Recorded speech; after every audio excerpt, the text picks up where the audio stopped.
जळगाव जिल्ह्यातील एरंडोली तालुक्यातील वरळखेड गावात विजेचा धक्का लागून एकाच कुटुंबातील 5 जणांचा दुर्दैवी मृत्यू झाला. एका शेतकऱ्याने आपल्या शेतात वन्यजीवांपासून पिकाचे संरक्षण करण्यासाठी तारेचे कुंपण घालून त्यात विजेचा प्रवाह सोडला होता. या तारेच्या कुंपणाचा स्पर्श झाल्याने 2 महिला, 1 पुरुष आणि 2 लहान मुलांचा जागीच मृत्यू झालाय.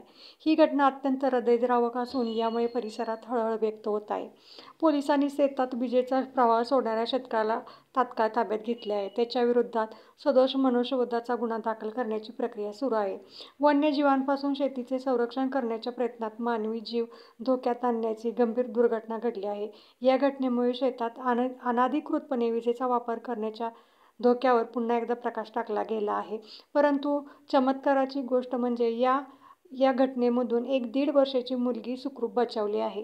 ती आता अनाथ झाली आहे. तिच्या कुटुंबातील 5 जणांचा याच्यामध्ये दुर्दैवी मृत्यू झाला आहे. पोटाची खळगी भरण्यासाठी आदिवासी समाजातील पावरा हे कुटुंब जळगाव जिल्ह्यातील एरंडोली तालुक्यात आले होते. परंतु त्यांना या विजेच्या तारेबद्दल किंचितही कल्पना आली नाही. त्याचा स्पर्श झाल्यामुळे या 5 जणांना आपला जीव गमवावा लागलेला आहे. चिमुकली आता बेवारस झाली आहे. पुढील तपास पोलीस करत आहेत.